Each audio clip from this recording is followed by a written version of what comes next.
Que disfruten de la charla. Muchas gracias. Muchas gracias, bienvenidas, bienvenidos. Bueno, esta actividad organizada por la Universidad de la Defensa Nacional. Vengo a presentarles con muchísimo orgullo al brigadier Eduardo Mario Latorre, quien fue piloto de la Fuerza Aérea Argentina en combate, veterano de la Guerra de Malvinas. Bueno, él es... Esto lo tengo que leer porque es larguísima. No, para hacerla breve. La foto ya... Tiene muchos antecedentes. Uno de ellos ya lo están viendo en pantalla. Piloto de aviones de combate, piloto de ensayos en vuelo graduado en Estados Unidos de Norteamérica, director de evaluación y homologación de proyectos de investigación y desarrollo para la Fuerza Aérea Argentina. Ha sido director general de educación de la Fuerza Aérea Argentina también y actualmente es secretario de Ciencia, Tecnología e Innovación en el Centro Regional Universitario de Córdoba, IUA, perteneciente a la Universidad de la Defensa Nacional. En todo tu currículum vi estudios en Córdoba. ¿Sos cordobés vos? Hasta la X. Sí. ¿En serio? Nacido en Córdoba y criado en Córdoba. Y bueno, toda una trayectoria profesional en todo el ámbito del país, pero siempre como un punto de partida y un punto de regreso, porque volvimos a Córdoba después de retirado. Yo estoy retirado desde el 2014. Así es que un orgullo poder estar acá. Esta mañana salimos temprano de Córdoba para poder estar acompañados por ustedes. Así que muchísimas gracias a ustedes, a la Universidad de la Defensa, por este espacio. Y bueno, ojalá sea una charla donde podamos compartir nuestras vivencias. Así es como se llama esta charla, ¿no? Vivencias de un piloto en combate en Malvinas. Bueno, contame primero, ¿qué trajiste acá? Que vi esto. Es la curiosidad. Esto lo trae, venía desde Córdoba ya, con eso en la mano. Voy a ver, utilizar unos minutos para contarles que desde el año 2011 me acompaña a cada una de las charlas que voy a dar un pedazo de patria, sobre todo para los más chicos que están ahí atrás para ver. Esto es un pedazo de la turba malvinera traída del cementerio de Darwin, y les voy a contar un poco la historia de cómo llega a mí, porque yo desde que volví de la guerra el día 13 de junio del 82, el día en que Puerto Argentino se rendía, yo salí en un Hércules, nunca más tuve la oportunidad de volver a las islas. Y ocurrió que en el año 2011, charlando de este tema, tuve la suerte de ir a una escuela que apadrina la Fuerza Aérea Argentina en Santiago del Estero, que es la escuela 1128. Se llama Escuela Cabo Postmortem Walter Aguirre. Entonces, cuando voy a entrevistarme con la vicerrectora y la rectora de la escuela, la directora me dice: qué bueno sería que nos dé una charla a los chicos. Qué bueno sería que nuestros alumnos pudiesen escuchar de un veterano de guerra cómo eran las islas, qué hay en las islas, cómo es ese territorio que nosotros no conocemos y usted tuvo la suerte de estar. Entonces, ¿cómo no organicemos la charla? Organicemos la charla. Y así fue que hicimos, no una charla, hicimos un acto, con bandera, con todo. Era un acontecimiento. Y de golpe yo veo en la primera fila, que está siempre reservada a los docentes que son los directivos o los maestros más antiguos, porque los maestros más jóvenes se quedan cuidando a los chicos que no hagan lío al costado. Se sienta una chica, una señorita de 29 años más o menos, 28, 29 años, acompañada de otra persona de unos 40 y pico de años, que era, después me entero que era la madre. Cuando termino de hablar, digamos, de cómo son las islas, veo la foto porque estaba la foto en la entrada de la escuela, está la foto en la entrada de la escuela del soldado post-mortem ascendido a cabo, Walter Aguirre, y le cuento a los chicos quién era Walter Aguirre, porque tuve la oportunidad de llegar a las islas, lo vamos a comentar después, justo el día que él cae en combate. Él cae en combate el día 28 de mayo, cuando los ingleses avanzan hacia Puerto Argentino, en los combates de Pradera del Ganso, que era donde estaba nuestro escuadrón desplegado de aviones Pucará.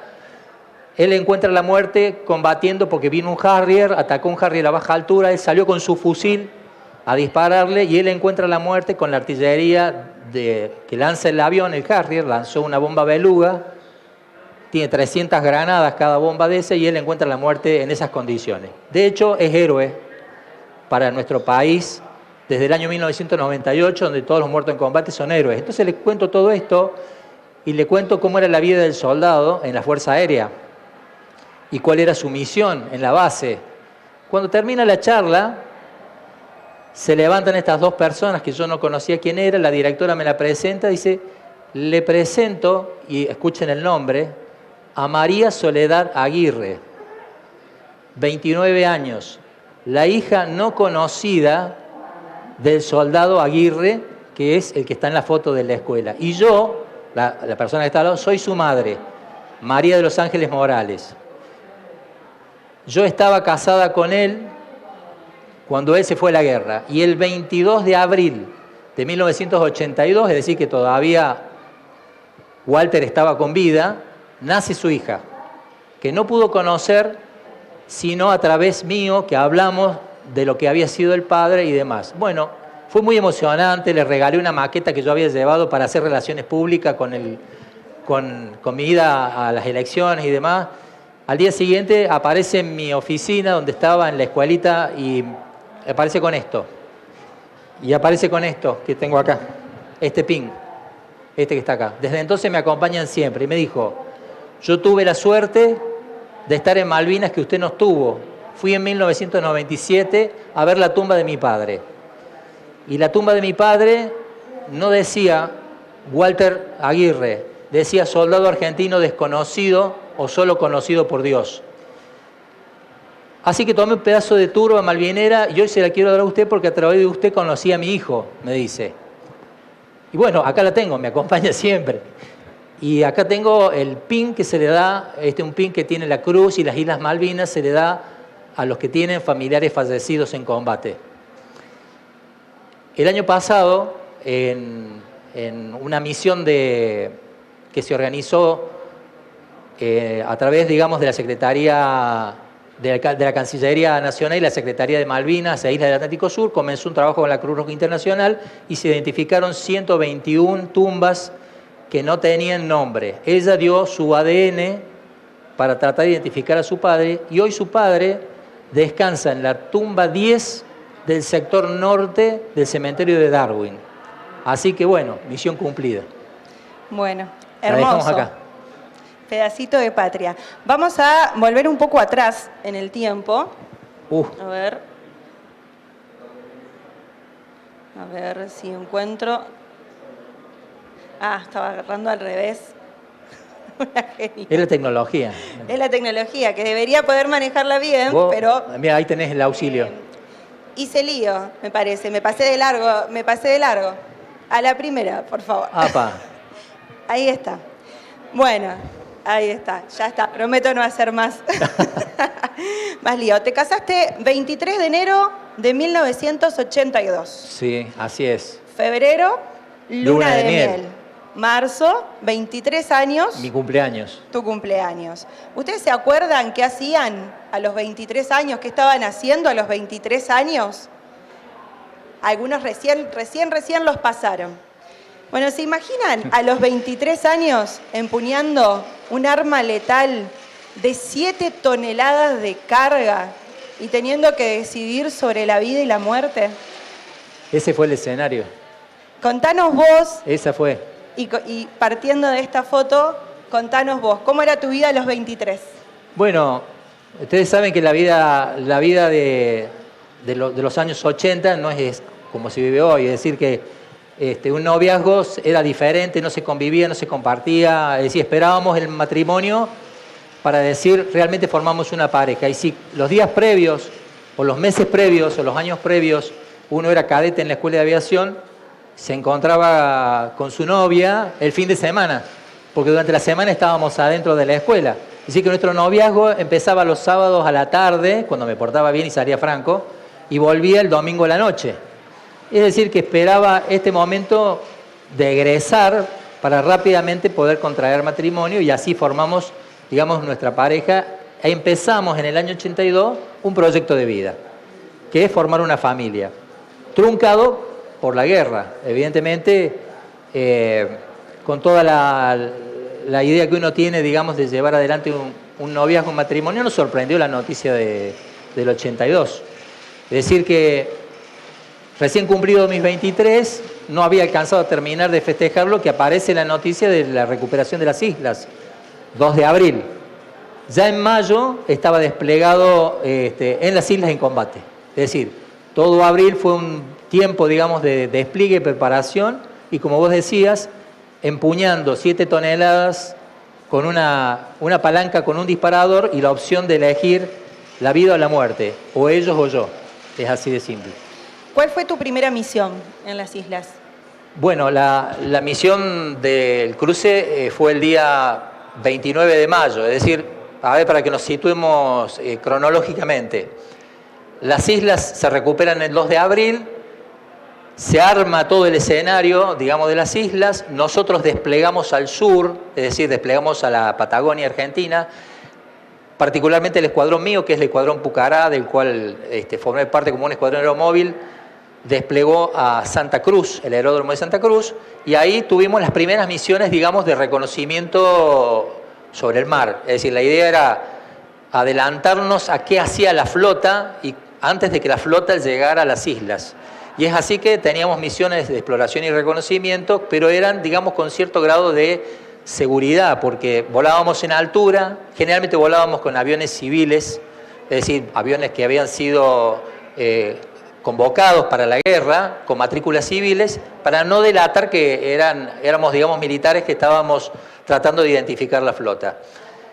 Y nos uníamos con las otras bases, Río Gallego, Santa Cruz, hacia el norte estaba Trelew, nos uníamos en lo que era el puente aéreo y el soporte de las actividades. Pero, oh sorpresa, la flota llega, comienza el 1 de mayo el bautismo de fuego, la Fuerza Aérea por primera vez entra en combate en la historia de la Fuerza Aérea, una Fuerza Aérea muy joven, 70 años teníamos en aquel momento, que para la cronología de lo que son las Fuerzas Armadas no es nada. 70 años es la plena juventud y recién empezando a madurar lo que va a ser una Fuerza Aérea. Y en ese contexto, digamos, nos encuentra el bautismo de fuego de la Fuerza Aérea. Yo estaba ya en Santa Cruz en aquel momento, a la espera, como alférez, joven, mis primeras horas de vuelo las había cubierto ese año, sin experiencia de guerra, por supuesto, no había tenido ningún contacto de guerra, y el día 21 de mayo, ya con muchas lecciones aprendidas del combate, la salinidad del mar, que se pegan los parabrisas, volar muy bajo, volar para que no nos vea el radar de la fragata, no encontrarnos con una fragata porque no era el tipo de avión con el que tenía que atacar. Tenemos muchas lecciones aprendidas. Se produce el 21 de mayo que los ingleses hacen pie sobre la turba marinera y comienzan, a partir del estrecho de San Carlos, a avanzar para tomar Puerto Argentino. Van avanzando, el 28 de mayo cae la base nuestra, la que estaba en las islas Pradera del Ganso, con la cual gran parte del escuadrón, aviones, pilotos, que ya habían tenido su bautismo de fuego desde el 1 de mayo, caen prisioneros de los ingleses y los que pueden alcanzan a replegar hacia Puerto Argentino. La última pista que quedaba y la única que quedaba en servicio para nosotros. Entonces, ese 29 de mayo, al día siguiente, que habían ocurrido estos combates que le contaba con el soldado Aguirre, cruzamos los últimos 3 aviones. Creo que está la foto del cruce.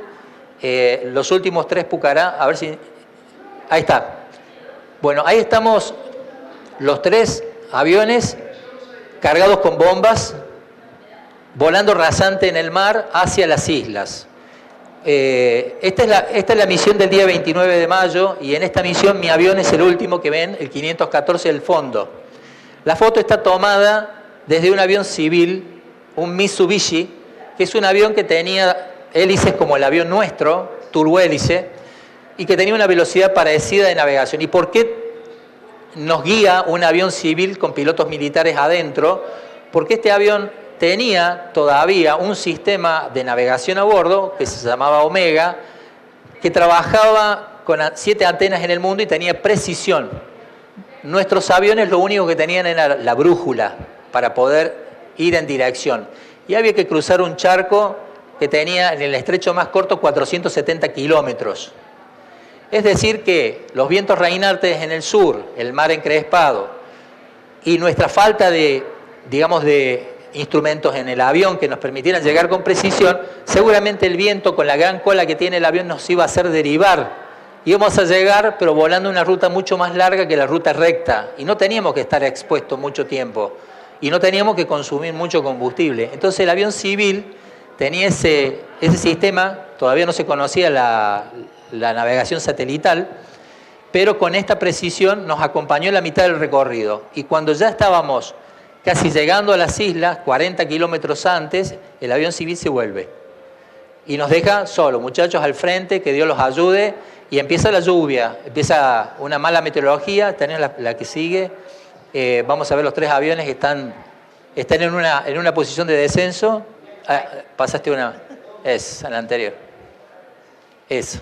Ahí se ven ya que se empiezan. Fíjense que estamos con la campera al revés, la campera anaranjada, la alcanzan a ver ahí, puesta al revés, en el sentido de que era una medida que más psicológica que práctica nos permitía a nosotros saber que si nos teníamos que eyectar en el mar, de esa forma la campera iba a permitir que nos ubicaran mucho más rápido en nuestro bote para una persona.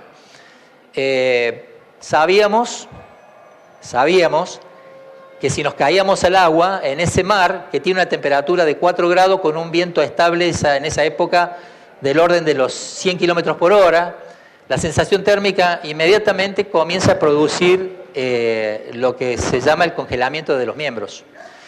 Entonces, si no alcanzábamos a subir al bote, si ya estábamos mojados, todos con todo el equipo puesto encima, si no subíamos al bote, en el primer minuto y medio comenzaban a congelarse las extremidades, o sea, nuestras manos y nuestros pies, pero fundamentalmente nuestras manos, que nos permitían asirnos del bote para poder subir.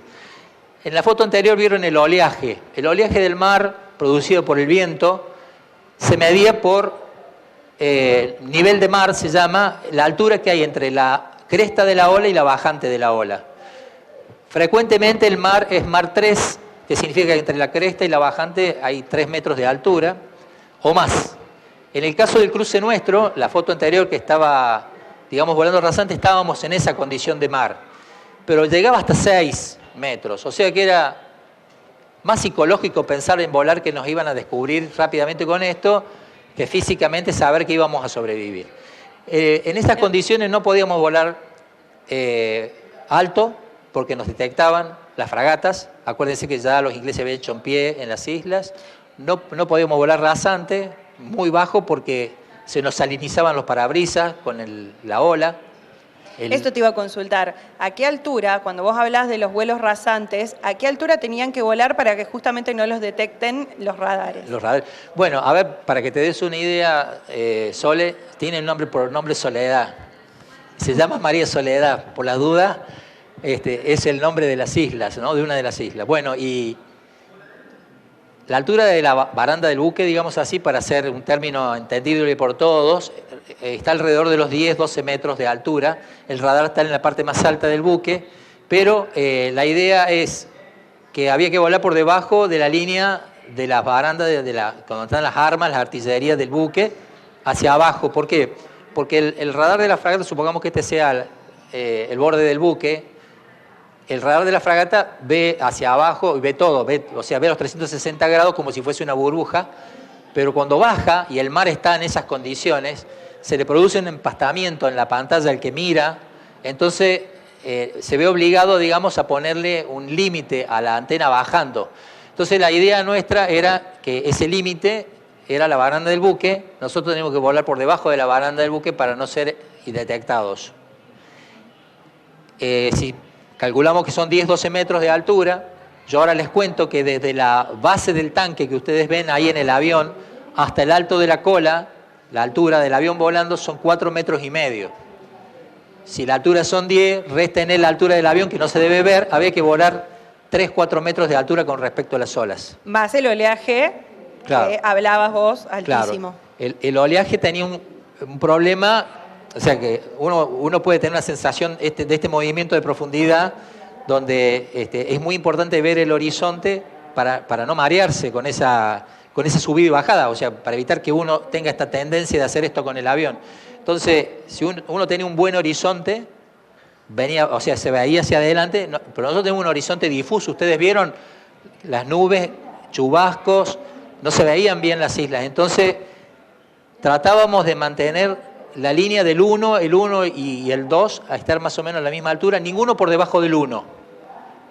Yo era el 3, así que tenía la tranquilidad de que si el primero golpeaba, yo iba a zafar. O sea, pero había que volar bajo. Y el problema de volar bajo, con ese viento y las olas, digamos, en esas condiciones, el viento hace que la cresta de la ola vuele. Es decir, la ola salpica, se forma la parte blanca que ustedes vieron en la foto anterior, no sé si la podemos volver a la anterior, y cuando salpica la ola en la parte blanca, ven que empieza a salpicar, se genera un spray. Es el agua de mar salinizada que se pulveriza. Cuando adquiere una velocidad y una superficie plana como el parabrisas del avión, se seca por el viento. Se seca y el efecto del avance y queda como el sarro de la pava, ¿viste? El sarro que el agua es... Y entonces no se puede ver hacia adelante. Todo lo que es frontal, el parabrisas frontal que es blindado del avión, se transforma en una película blanca. Y decís, bueno, ¿y cómo haces si encima tenés el mar y no podés mirar para adelante? Y entonces había que buscar los costados del parabrisas, que es curvo, parabrisas curvo, la gota corría y hacía líneas, en lugar de quedar marcada como una sola salinización. Entonces volabas mirando por el costado. La idea era volar por el costado. Ustedes podrán imaginarse, me preguntaste en la primera misión, cómo sería atacar, tirar, ver el barco, identificar que era un barco realmente, o si no, porque esto le pasó peor a los aviones de mayor velocidad. A los que tenían más velocidad, como los Mirage, los A4, tenían peor, porque ellos navegan a 1000 kilómetros por hora. Son 250 metros por segundo. Y estas condiciones empeoraban la situación. Sin embargo, había que volar por debajo de la baranda de los buques, había que volar pegado a las olas en ese ambiente y tratar de distinguir, digamos, dónde estaba la superestructura de esa masa gris que se venía al frente.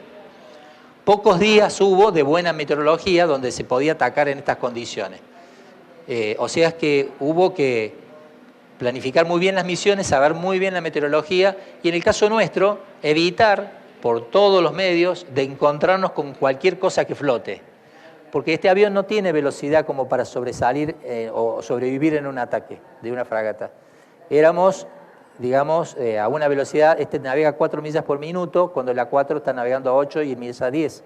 Entonces hay una relación de potencia muy diferente como para poder escapar. A este avión, incluso en tierra, en las islas, operando en las islas, sufrimos una gran cantidad de impactos en los aviones. El avión se llama Pucará, de fabricación nacional, creo que ya lo conocen, lo han visto por lo menos. Este avión tiene ese nombre, Pucará, que significa fortaleza, en idioma quechua. Pero fortaleza nunca comprobada como lo comprobamos nosotros, porque contábamos los agujeros de entrada y los de salida del avión, y el avión seguía volando. Es decir, son aviones que tenían una gran capacidad de absorber impactos. Y esto a nosotros nos favoreció. Teníamos la desventaja de la baja velocidad, pero la gran ventaja de la posibilidad de absorber impacto. Eduardo, hoy hablábamos de a los 23 años tener que decidir sobre la vida y la muerte. ¿Vos recordás la primera vez que te tocó arrojar una bomba desde el avión? Bueno, yo hasta que no estuve con esas bombas cargadas que ustedes ven abajo del avión, en la panza del avión, nunca había tirado una bomba de guerra. Es decir, yo pertenezco a la promoción más joven, que es la promoción 46, que egresó en el año 80, de aviadores que volamos en Malvinas. Es decir, en edad cronológica, digamos, mis 23 años, 22, 25, era la edad promedio de los que estábamos volando, más jóvenes en esa época, de la Guerra de Malvinas. En el caso particular mío, pertenezco a esa promoción, que fuimos los últimos en volar en las islas, misiones de combate, con el grado de alférez. Y nunca había tirado una bomba de guerra, porque había aprendido a volar en el año 80, en el año 81 me destinaron a Reconquista, que fue el año que hice el curso de aviador de ataque, manejar este avión como alumno. Egresé en diciembre, me casé en enero del 82 y toda la historia que ya sabes. Así que mis primeras bombas de guerra fueron estas. Toda una hazaña para mí también cuando tuvimos que tirarlas. Bueno.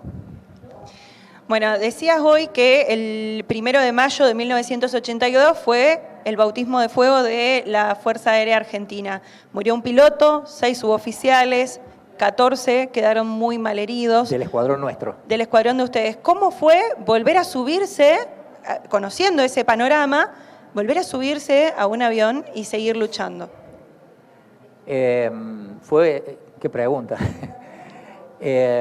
Bueno, acá ya entra a tallar en estas condiciones, digamos, cuando cae un amigo, cuando cae un compañero, cuando cae un subalterno, como en este caso, ¿no es cierto?, que muere el primer ataque, son 2 Harrier que ingresan a las 8 de la mañana, 8:15 de la mañana, casi amaneciendo. Pensemos en el invierno en las islas, ¿no es cierto? En el invierno amanecía alrededor de las 8:30 de la mañana y oscurecía a las 4:30 de la tarde. Y las noches eran eternas, ¿no? Las noches del cañonero naval de los británicos eternas.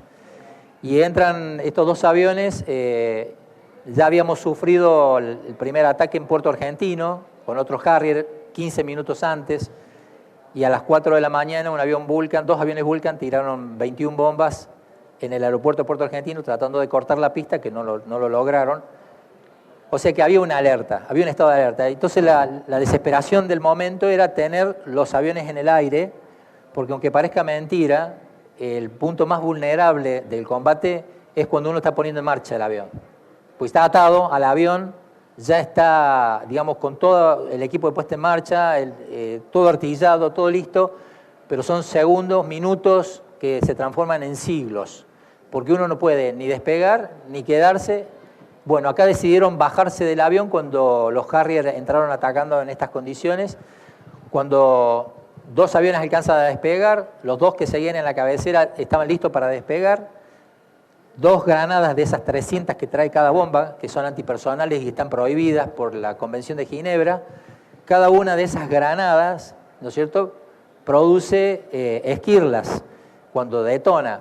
Y son granadas que se activan después que golpean contra el suelo. Es decir, no es que se abre la bomba, comienza a girar, se desparraman las 300 granadas por bomba, sino que la granada toca en el suelo y cuando salta, destalla. Entonces, no hay forma que uno quiera decir, bueno, me tiro al suelo, me pongo a cubierto, porque son por bomba 300 granadas. 2 granadas entran en la cabina del avión de Juquic, el 527, estallan, y los mecánicos que estaban ayudándolo y los armeros que estaban ayudándolo caen 6 muertos y el resto de los heridos irrecuperables. De esa misión nos quedamos, hablando con el jefe de escuadrilla que estaba ahí en ese momento, nos queda un solo armero. Es decir, teníamos 20 aviones desparramados por todos lados, parte en Puerto Argentino, parte en Pradera del Ganso, otro grupo había estado en Bahía Elefante, es decir pero nos quedamos con un solo armero. Y no había tiempo de entrenar a alguien nuevo. Los perdimos a todos. Entonces, ¿cómo se sigue? Tragás saliva, ¿viste? Tenés una profunda convicción del para qué, y eso te da fuerza para aprender lo que no sabes. Ese armero nos enseñó a cargar cohetes, a preparar el artillado del avión, y bueno, y tenés que seguir para adelante porque la guerra continúa y el día a día hay que vivirlo y hay que sobrevivirlo. Entonces ahí comienza un estado, digamos, de preparación, no solamente física, mental, sino de convicción del para qué estás. Y si estás convencido del para qué estás, no hay ninguna duda que sos capaz de asumir cualquier rol, el que venga, así sea cocinar. Por ejemplo, yo cuando llegué a las islas, que era un pibe, para el resto del escuadrón que estaba ahí, yo me despedí de mi avión. O sea, yo llegué, dejé mi avión y había capitanes, mayores, que tenían 600, 700 horas más que yo de experiencia en el avión, no que habían tirado la primera bomba como la tiré en Malvinas. Y yo me dediqué a cocinar y a buena onda, con buena onda, me dediqué a tratar, que no era fácil tampoco, a ver qué se podía conseguir caliente, ayudar a los armeros, ayudar a los mecánicos. A la noche nos dedicábamos a remachar los agujeros del avión, a poner los motores en marcha en la oscuridad para tratar de ayudarles a los mecánicos a solucionar algún corte, alguna energía o algún desperfecto que teníamos. Entonces hicimos de todo y se sobrevive y se asume el rol. Pero uno lo asume con total alegría, digamos, ¿no? Con la alegría de saber que está jugado, pero que está para algo superior, para un objetivo superior. ¿Qué es un héroe para vos? Me vas a matar con estas preguntas. Yo para poder explicar, después de haber contado lo de Aguirre, declarado héroe en 1998 por el Congreso de la Nación, hablar del héroe tengo que hablar de cómo se transita el camino hacia el heroísmo. Digamos, ¿no? O sea, yo tuve la posibilidad de ser un testigo privilegiado en las islas, porque imagínense que fueron 15 días de combate hasta el 13 de junio que vi los peores escenarios. O sea, 4 kilómetros de distancia tenía Montequén, un poquito más allá, Dos Hermanas, Cambledon, los combates diurnos y nocturnos, sobre todo de noche, que no volábamos, porque el avión no nos permitía volar de noche. Era un testigo presencial, digamos, de los actos de coraje y de heroísmo. Entonces yo digo ¿qué nos pasa? A ver, lo que nos pasa es un camino que tiene ida, no tiene ida y vuelta. El camino de ida, que es el camino, digamos, del valor, comienza cuando vos sentís que te tiembla todo y no es el frío solamente, ¿viste? Porque los dientes te hacen ruido y uno se da cuenta realmente que está en peligro. Cuando vos estás en peligro es porque ves la muerte, no en vos, la ves en otro. Es decir, le ves la cara a la muerte. A cada instante nacés y morís. Y las cosas comienzan a transcurrir, como me pasó a mí, que estaba, digamos, en estas condiciones, sin armamento, porque mi armamento era el avión, viendo los combates y de golpe quedo bajo una tanda de cañoneo naval de las fragatas. Eso ocurrió el 11 de junio, y comienzan a caer las pepas, como le decíamos nosotros, ¿no es cierto?, las granadas, y habíamos quedado en el medio de la intemperie, de la nada, en el medio de la noche, en el medio de la nada, con mi buzo vuelo, mi pasamontaña y mi bolsa de dormir, nada más, no tenía otra cosa. Y en un momento determinado, cuando empiezan las esquirlas, digamos, a cruzarte por la cabeza, que no reconocen experiencia, veteranía, si sos civil, si sos militar, si sos soldado, no, es para todos igual. Las esquirlas incandescentes y las ves caer y las sentís pasar por arriba de tu cabeza, llega un momento que decís, che, acá entro a ver todo en cámara lenta. Es decir, pero no es que las cosas pasen en cámara lenta. Quien tuvo una situación de riesgo sabe que las cosas se enlentecen, pero es porque la cabeza de uno trabaja tan rápido tratando de salir de esa situación que te dice salí para acá, para allá, para allá, para acá, y no tenía escapatoria, no había forma de salir. Entonces yo lo vivo en carne propia, digamos, el miedo comienza a hacerse temor, el temor en terror, el terror en pánico, el pánico es inacción, y la inacción es la cara de la muerte. Porque tampoco te podés levantar y salir corriendo para atrás, porque te van a tirar de atrás. No sé si me entienden lo que quiero decir. Cuando uno está metido en el medio del combate, tira el que está adelante, tira el que está atrás y tiro yo también. Pero en esa circunstancia, esa parálisis, digamos, que genera el miedo, es lo que yo llamo, digamos, la inacción. El momento de la inacción es verle la cara a la muerte. Entonces uno hace un clic, es decir, jugado por jugado, voy para adelante. Y ahí comienza a transitarse un camino que es el camino del valor, del arrojo.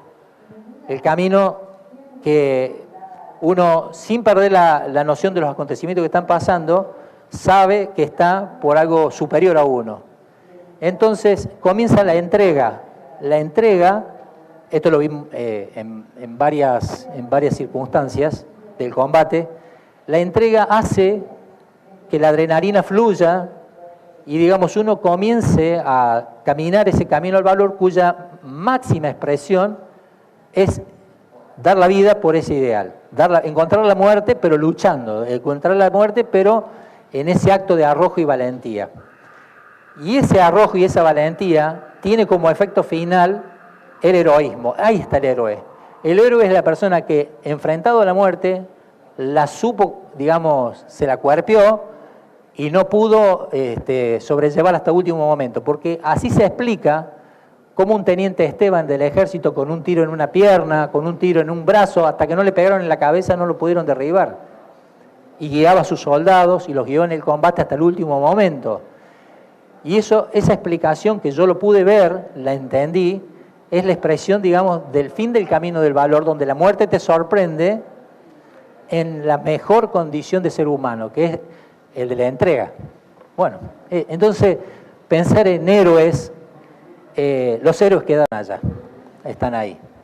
Nosotros tuvimos la suerte de volver, y los que pudimos volver estamos para esto, estamos para dar testimonio, es decir, dejarle a ustedes el legado de qué fue aquello. Y gracias a Dios, bueno, hoy tengo esta posibilidad de charlar en este espacio y lo voy a hacer siempre. Mientras tenga uso de razón y tenga posibilidad, héroes son los que quedaron allá como mojones de soberanía. Los que pudimos volver, tenemos la responsabilidad, a lo sumo pusimos en juego nuestro valor o nuestra cobardía, pero hoy estamos aquí para honrarlos a ellos. Ese es mi concepto de héroe. ¿Se imaginan que cuando yo veo el título de héroes a un equipo de fútbol como que ganaron un mundial, digo, qué falta de concepto que tenemos acerca de lo que es el heroísmo? Bueno, no sé si respondí tu pregunta. Sí, perfecta. No sé si alguien en el público quiere sumar alguna pregunta. Sí, ¿cómo hacemos con...? Sí, por supuesto. Bueno, dos cosas.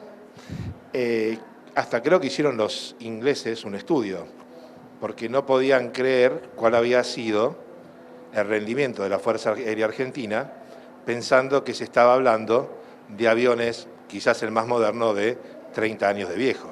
¿Dónde estuvo ese diferencial? ¿Cómo, perdón? ¿Dónde estuvo ese diferencial?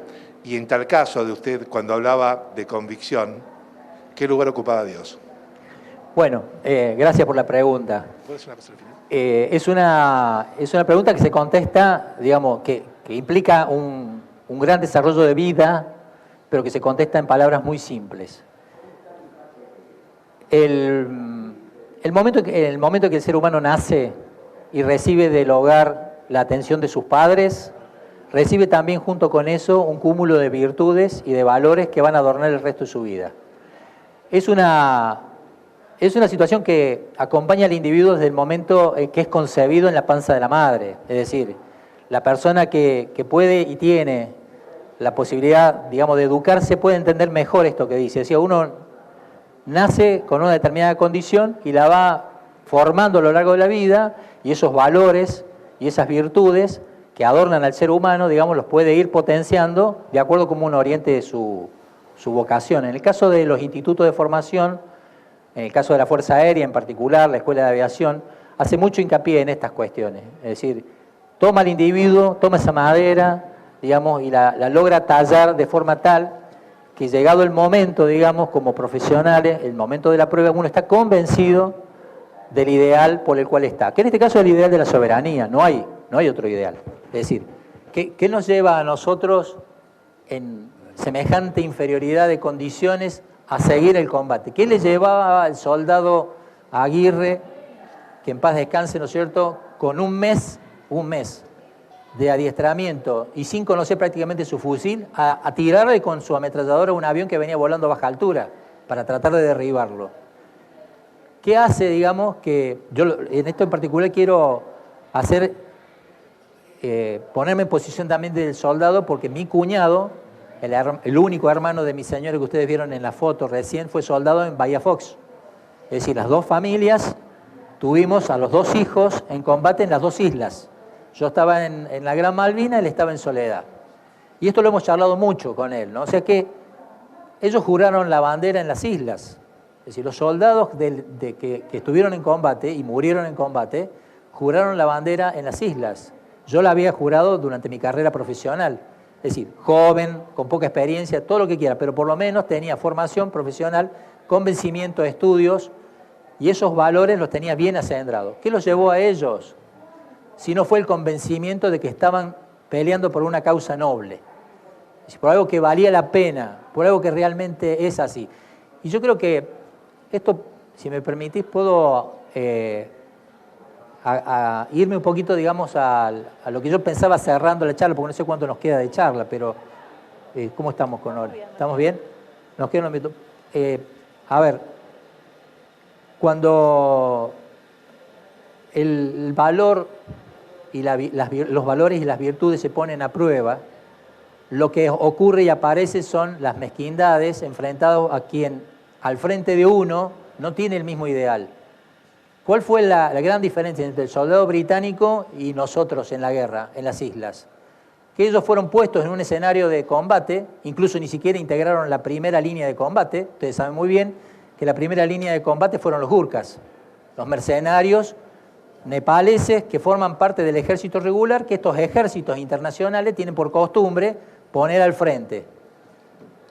¿Qué igualdad de concepto en valores y virtudes, y sobre todo hablando de soberanía, tenía un Gurkha de las Islas Malvinas con respecto a nuestros soldados en las Islas Malvinas? ¿Se dan cuenta? Hay un abismo de diferencia en todo eso. Y eso lo reconocen los ingleses porque no podían creer que chicos jóvenes de 18 años, recién cumplidos, les detengan a un ejército de élite y demoren 15 días el asalto final a Puerto Argentino, cuando pensaron que iban a pasar por encima, que iban a entrar desfilando. Bueno, y todo eso lo hace justamente esto que explico, ¿no? Que es algo que está en el ADN de los argentinos. Es algo que está, y esa es la gran alegría que tengo y mi esperanza a futuro, pensar que Malvinas es una causa estratégica. Malvinas se ha sostenido en el tiempo y de hecho hoy estamos aquí transitando el camino hacia 40 años. Cuando pasamos por un proceso de desmalvinización, apenas llegamos de la guerra, donde se nos ocultó, apenas llegamos de la guerra, donde yo terminé atomizado en Comodoro Rivadavia al final de la guerra, porque venía de la guerra. Yo estaba en Reconquista destinado, recién casado, con un proyecto de vida, terminé atomizado. Y sin embargo, todas esas cuestiones fueron superadas con el tiempo y hoy podemos decir que se mantiene el punto estratégico de Malvinas en la conciencia colectiva de la ciudadanía. Por eso yo estoy muy confiado y muy tranquilo y mi deseo sería, a ver, ¿qué es lo que deseo para el futuro, a las futuras generaciones? Ver integradas las Islas Malvinas al patrimonio nacional.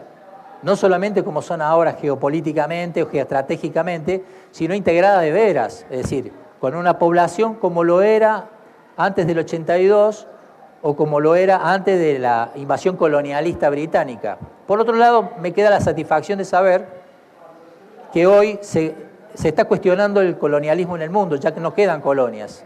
Entonces, ¿qué los lleva a los británicos a seguir sosteniendo Malvinas a pesar de esto, ¿no? A pesar de sus grandes problemas económicos, del Brexit y cuántas cosas más? Esto va a caer por su propio peso, seguramente va a caer por su propio peso. No tenemos que tener tanto el foco puesto en cómo los ingleses nos van a devolver las islas, sino cómo los kelpers van a aceptar, digamos, la determinación de ser argentinos. Y hay todo un proceso para las próximas generaciones de volver a tender un puente hacia las islas, como lo era antes del 82, con nuestra educación en las islas, con nuestros comerciantes en las islas, con nuestras líneas aéreas volando a las islas, para integrarla de algún modo al patrimonio nacional, porque seguramente es muy costoso para los británicos sostener semejante gasto en las Islas Malvinas. ¿Por qué lo sostienen? Me dirán ustedes. Por 3 razones fundamentales. La primera, porque hay petróleo en la plataforma.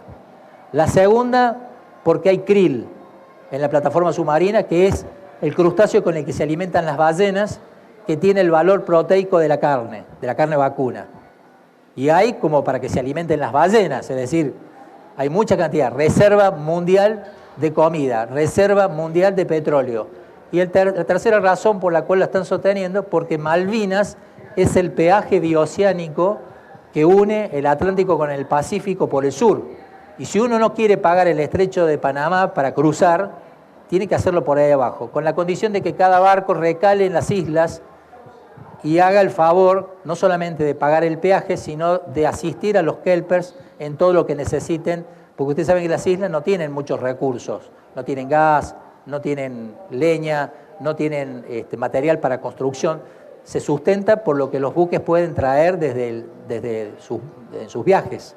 Así es que esas tres razones son de poco peso pensando en el futuro y pensando en los coloniajes. Tenemos que pensar más bien en una idea de que pueda ser que quieran apoyar la autodeterminación de los pueblos y que los kelpers decidan pertenecer a una propia identidad, no lo sé. Nosotros tenemos que hacer el puente para volver a recuperarlo porque son parte de nuestro territorio.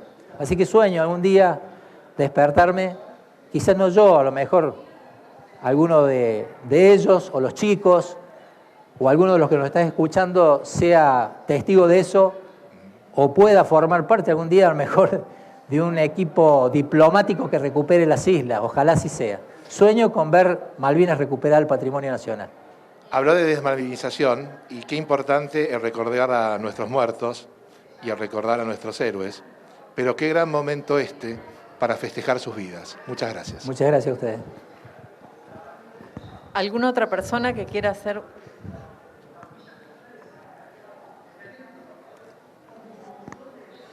¿Qué tal? Buenas tardes primero. Yo quería consultarle dos cosas. Primero, no sé si tiene que ver un poco con lo que decía el caballero recién, pero con la poca información que uno ha recibido, ya sea por una cuestión cronológica, por una cuestión también de los medios de comunicación, siempre, por lo menos yo he tenido como información de que más allá del heroísmo del soldado argentino, siempre es como que se ha valorizado un poco más al de la Fuerza Aérea por sobre las otras dos fuerzas, digamos.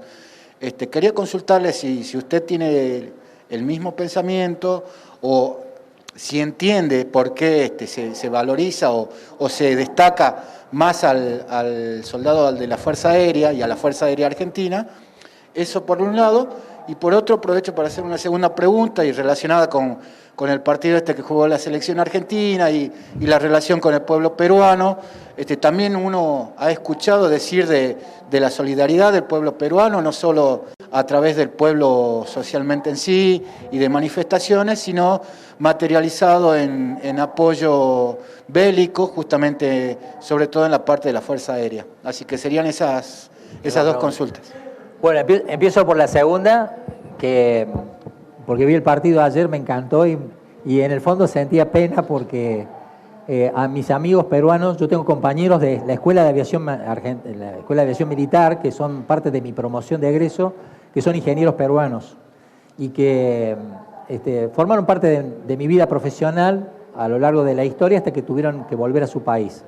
Perú fue un ejemplo de americanismo y de apoyo a la verdadera causa de Malvinas. Perú, se sabe históricamente, no solamente ofreció combatir con sus aviones y su gente, sino a la par de la Fuerza Aérea, ser parte, digamos, integrante de nuestros escuadrones. No se le permitió a los pilotos peruanos volar en Malvinas. Sí, un escuadrón completo de aviones M5 Mirage, que se los denominó en nuestro país o se los rebautizó P por peruanos, fueron a la guerra de Malvinas y con gran éxito lograron que 5.300 toneladas de buques ingleses hoy estén en el fondo del Atlántico Sur. Y eso fue gracias al apoyo incondicional del pueblo peruano que nos trajo los aviones en una misión que yo tuve la oportunidad de estar en Perú en un par de ocasiones y hablar con pilotos que trajeron los aviones. Ellos tampoco sabían a dónde venían, sabían que venían al sur, pero no sabían a dónde.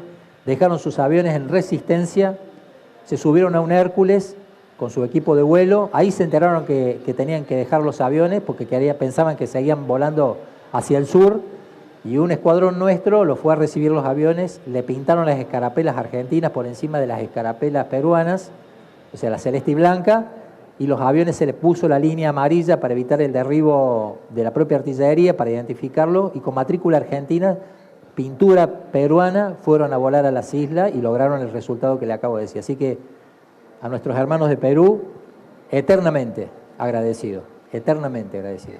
¿Y por qué la Fuerza Aérea tiene digamos, prestigio internacional? Yo diría que Malvinas, sin comparar con los actos de heroísmo, valor de las otras fuerzas que fueron, para mí las vi, o sea, no es que es una opinión, es una vivencia. Vi cómo operaban los aviones de la Armada con el Superetendard y el Exocet, formamos parte de los mismos escuadrones, compartimos las mismas misiones de combate, digamos, con los A4Q. La Fuerza Aérea Argentina tuvo su bautismo de fuego, es decir, a diferencia de otras fuerzas aéreas en el mundo, que habían tenido su bautismo de fuego en la Primera Guerra Mundial, en la Segunda la mayoría, en la Guerra de Vietnam, nosotros no habíamos entrado nunca en combate. La Fuerza Aérea nació en 1912 y estábamos en el 82 lanzando nuestras primeras bombas de guerra contra un enemigo cierto, declarado. Es decir, teníamos la realidad del combate, aunque la guerra no sea declarada como tal, o no se hubiese declarado como una guerra, sino como un conflicto. Donde he ido, donde he tenido oportunidad de estar, ella leyó un poco, Soledad leyó un poco mi currículum, Estados Unidos, siempre que sabían que era piloto argentino, veterano de guerra, me colocaban en un sitial de honor y me hacían este tipo de preguntas, este tipo de charlas. Malvinas fue la última guerra en la historia de los combates aéreos librada al más puro estilo de la Segunda Guerra Mundial, contra una flota de primer nivel como la flota de la OTAN, que navegó con fragatas misilísticas de última generación, donde nuestros propios camaradas de la Armada nos decían, che, no intenten arrimarse a una fragata porque si se aproxima una fragata, por cada fragata hundida, el porcentaje son 5 aviones de última generación destruidos. Y ustedes no tienen ni siquiera última generación, son aviones de la década del 60, como bien decía el caballero, como los A4B, los A4C con alguna participación en Vietnam, aviones Mirage que habían estado en la guerra de los 6 días, sin nada de tecnología ni autodefensa. Sin embargo, logramos, por el ingenio criollo y como quieran decirlo, vulnerar las más duras defensas de esas fragatas. Y como vuelvo a decir, la Fuerza Aérea se llevó al fondo del Atlántico Sur la primer fuerza mundial naval que existía en el momento, custodia de la soberanía del mundo. Porque recordemos que el muro de Berlín había caído y Estados Unidos se había erigido, digamos, se erigió como el cuidador de la seguridad en el mundo. Entonces, apoyó decididamente a las tropas británicas, no solamente con sus tecnologías, sino con sus aviones, que fueron entregados por Estados Unidos, aviones Sea Harrier, con sus misiles Iwinder 9, que empezamos a perder nuestros aviones a partir de que los misiles comenzaron a estar integrados a los Sea Harrier, que eran misiles de última generación. Nosotros perdimos un Pucará derribado de Tomba con un misil Sidewinder 9L de última generación. O sea, un apoyo incondicional de América contra América. No sé si me interpretan. Todo eso hizo que a pesar de la adversidad, nosotros logramos atacar el Invencible, hundir la Schiffer, un montón de misiones, cada una tiene nombre y apellido, y tiene un héroe atrás de cada una de esas misiones, que hicieron que estos románticos del combate de la Segunda Guerra Mundial y posteriores vieran a la Argentina como algo excepcional. De hecho, la consecuencia de todo esto fue que nunca más la OTAN atacó de la forma que atacó Malvinas. La prueba de esto es la Guerra del Golfo, que es el próximo escenario donde la OTAN participa, donde ya no existe más el ataque de los buques trabajando por un lado, los aviones por otro y la artillería terrestre por otro, sino que todo en una sola conjunción arman lo que se llama una fuerza de tarea larga o Large Force Employment. Cambia la filosofía de ataque. Nunca más una flota va a navegar 12.000 kilómetros sin tener la protección que tiene que tener, porque pueden ocurrir tipos como nosotros, que vulnerando todo tipo de imaginación, les tiren la bomba haciendo patitos en el agua para que le peguen a la línea de flotación y la fragata se vaya en 20 minutos al fondo del Atlántico Sur. Eso es parte de por qué nos respetan y nos reconocen en todos lados. No sé si te respondí tus preguntas. Contrario. Bueno, ¿qué tal?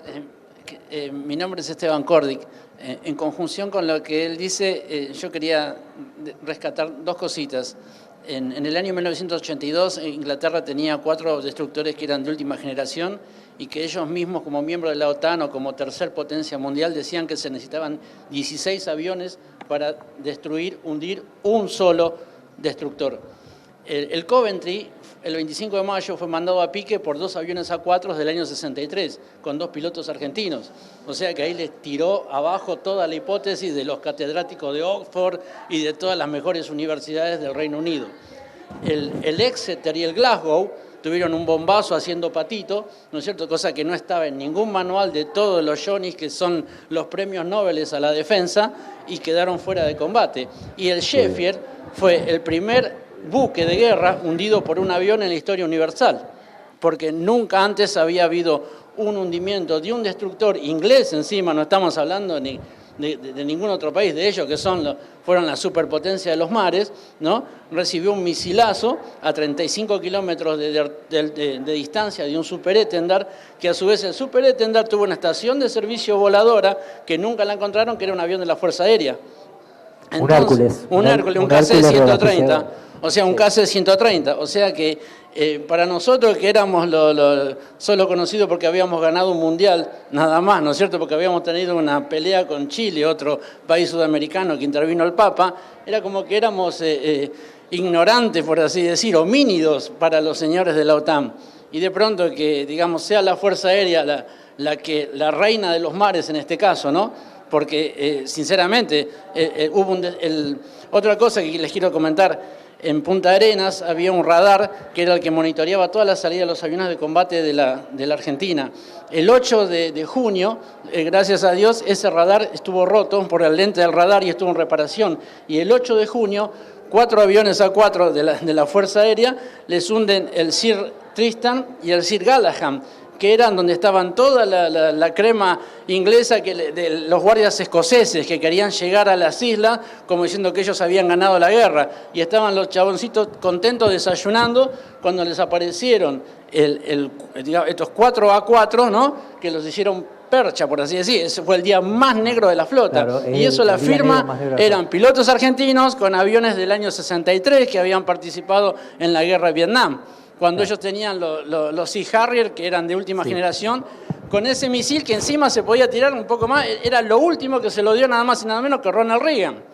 Porque sí, el ataque en esas condiciones, bueno, lo que Esteban dice, te completo un poco la información, fue reconocido por el jefe de la Fuerza Aérea chilena, años después, quien en un portal chileno importante manifestó, digamos, su apoyo, el apoyo incondicional de la Fuerza Aérea de Chile a los ingleses en Malvinas. Es decir, cada avión que despegaba desde el continente hacia las islas para cruzar el charco tenía muy pocas posibilidades de sobrevivir si su combate era más de 3 minutos en las islas. No le alcanzaba el combustible para volver, y si volvía perforado, menos todavía, excepto con los A4, los superetendards de la Armada, que podían reabastecer en vuelo combustible. Aún así, tenemos historias que son realmente increíbles de cómo aviones enganchados, digamos, en el último instante que el combustible marcaba 0 por los agujeros que traían en las alas, como el del Alférez de Lepiane, volvieron agarrados al Hércules, a la manguera del Hércules, hasta llegar a Río Gallegos y aterrizar en San Julián. Esas historias que vos estás comentando, gracias por el dato técnico, yo traté de dar en esta charla una charla que mezclara la parte profesional con la parte personal, pero está escrita y veo que la has leído profundamente. Yo quería aclararte una situación. Esas fragatas destructores que tienen esos sistemas automáticos de tiro, el problema que tenía, o sea, veían el blanco a 200 kilómetros de distancia. O sea, las islas son 450, 470 kilómetros de ida. O sea que el perfil era despegar en altura para tratar de ahorrar la mayor cantidad de combustible, volar alto lo más cercano a la zona de exclusión que tenían los británicos, que era alrededor de las 200 millas, las últimas 100 millas, comenzar el descenso y pegarse al mar para que no lo vea el radar del buque. Por supuesto que cuando uno se pegaba al mar, como vieron en las fotos estas que están acá, el combustible al nivel del mar es el máximo consumo permitido del avión a plena potencia, se produce en esas condiciones. Eso es lo que daba 3 minutos de combate. Por eso había que encontrar el objetivo con todas las contras que ustedes ya les fui comentando, al principio de la salinidad, ver el blanco, encontrar dónde está la superestructura, lanzar la bomba, saltar la superestructura, pegarse al agua nuevamente después de haber recibido todo tipo de disparos y no había para salir para adelante. Había que pegar la vuelta inmediatamente, rasante, y volver a sobrevolar la zona que acabábamos de atacar. Es decir, 3, 4, 5 fragatas. El único punto en común a favor nuestro que tenía era el momento en que las fragatas en su tiro se enfrentaban fragata con fragata, por las distancias que había una con otra, tenían limitadores de tiro. Entonces saltaba el avión, después de haber largado la carga, pegaba la vuelta, tratando de hacer una evaluación rápida de los impactos que había tenido, el daño que tenía, a ver si podía seguir volando, sobrevolaba nuevamente la zona del ataque y continuaba rasante para tratar de elevar a altura y evitar que los Harriers, que ya estaban en el aire, los interceptaran, tanto sea en la venida como en la ida. En el caso de estas fragatas, ¿por qué pudieron ser atacadas? Los sistemas automáticos de tiro de las fragatas tienen un sistema que detecta al avión que viene, al blanco que viene, por peligrosidad. Es decir, asigna a la batería el tiro al avión que considera más peligroso. Entonces, ¿cómo determina la peligrosidad? Por la velocidad del avión, por la altura a la que viene, por la imagen del avión, cómo se representa en la pantalla del radar. Supongamos que tuviesen excelentes condiciones, que no había que poner el filtro, a 200 kilómetros de distancia ya podían ver. A los 120 kilómetros ya podían definir cuál era el más peligroso. Y nosotros ni siquiera teníamos la silueta del barco. Ni siquiera, a todo esto, por supuesto, Chile ya le había avisado de nuestros despegues y ya habían hecho el cálculo para poder interceptarnos en el momento que estábamos nosotros intentando ver la masa gris. Y en la fragata que ve el blanco, lo ve peligrosamente y dice S. A medida que uno se va acercando, ese S son 2 aviones que están a la par, o 3, como en el caso nuestro. ¿Ven la distancia entre avión y avión? 50 metros. 50 metros. No más ni menos. ¿Por qué? Porque si uno va más de 50 metros de distancia, aproximadamente, a medida que se va acercando, la imagen se distribuye en 2. Si es mucho menos, sigue siendo un punto focalizado todas las armas al lugar. Alguno le va a pegar. Pero si son 50 metros, al momento que se aproxima la distancia de tiro, que son 4.000 metros de distancia, que es la distancia efectiva o sea, 4 kilómetros antes, 5 kilómetros antes, ya comienzan a lanzar los misiles. Si uno está entre 50 metros entre avión a avión, por la forma que se presenta, el sistema dice que los 2 son peligrosos. Entonces se produce el salto, o sea, dice este. Entonces, como nunca fija un blanco, no lo alcanza a fijar, no le habilita el tiro. Con el Coventry, que se bloqueó. No le habilita el tiro porque no puede definir el sistema, está preparado para definir quién es más peligroso, pero no que 2 sean peligrosos iguales. Y los 2 vienen igual a la misma velocidad, a la misma altura y en las mismas condiciones. Esa situación que permitió, digamos, la supervivencia en el combate de los pilotos que atacaron, no inhibió a que en un momento determinado el disparador diga saltamos a manual. Saca el sistema automático y pasa a tiro apuntador manual. Y son los agujeros que uno recibe en el momento, porque te disparan con todo. Armas cortas, armas largas, armas finas, armas gruesas, todo. Con todo vale. Y bueno, pero el éxito de esos ataques en esas condiciones, ahí obró, por un lado, no tener la información del lado del oeste. En segundo lado, la baja altura y la tecnología que superó, digamos, o fue superada por un avión de la década del 60. No sé cómo estamos, Soledad. Sí, estamos pasados.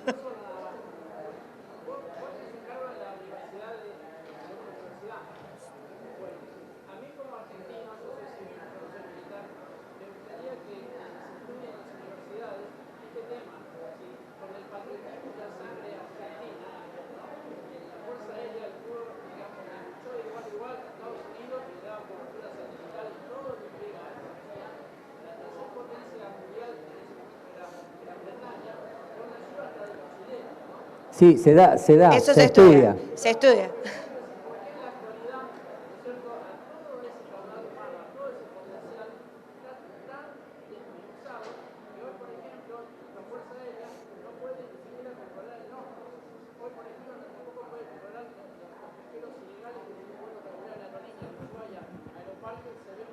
Sí, yo aprovecho y te digo, hay un porqué de todo eso. Es decir, hay un porqué, la fuerza está en estas condiciones, la Fuerza Aérea, porque permanentemente, desde aquel cachetazo, digamos, estamos pagando las consecuencias de habernos atrevido.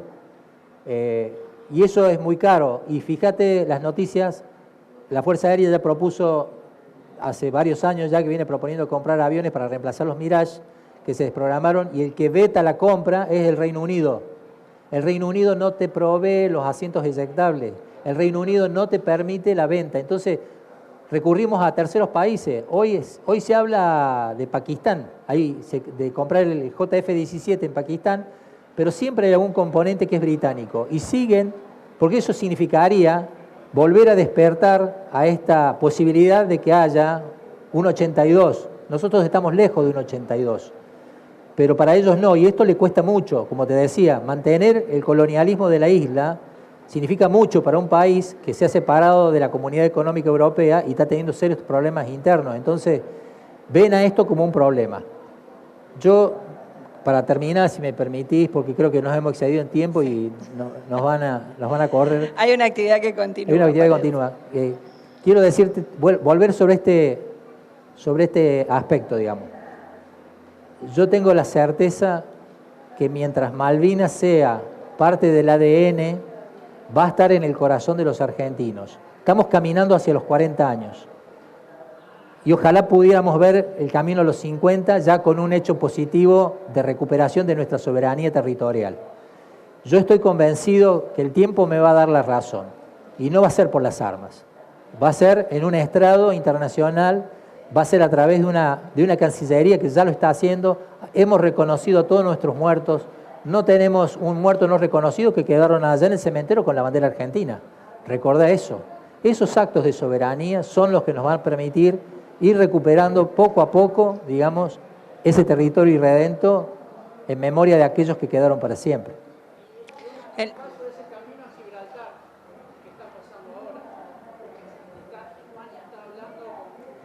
Es un delicado equilibrio en el mundo. Las potencias están en un delicado equilibrio. ¿Sí? Yo te agradezco tu aporte.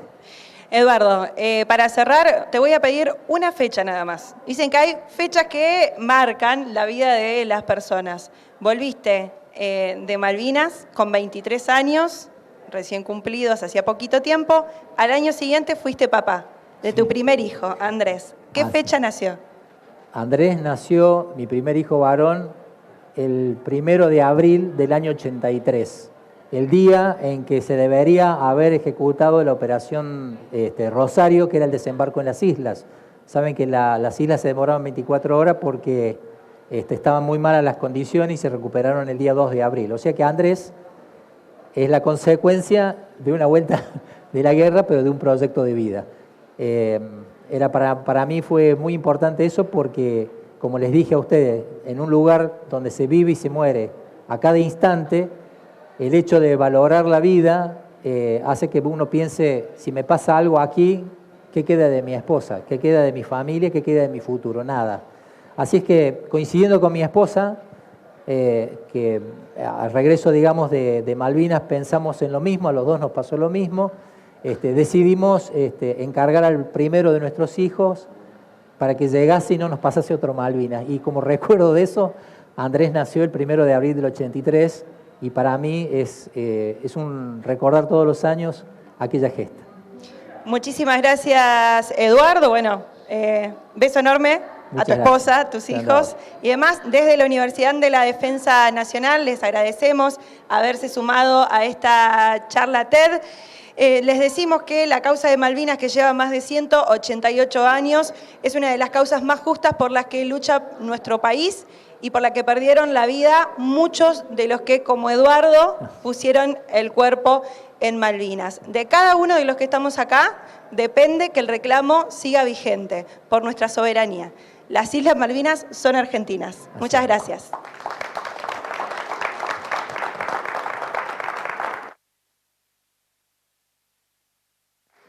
Muchas gracias, Eduardo, Soledad. Un honor que estén acá en el stand de la Secretaría de Políticas Universitarias. Muchas gracias a la Universidad Nacional de la Defensa por acercarlos acá y a todo el público presente. Las invitamos, si quieren estar en otra charla presente. Ahora vamos a hablar de energías renovables. Si quieren acercarse al stand de Tecnología y Futuro, están invitados y invitadas. Muchas gracias.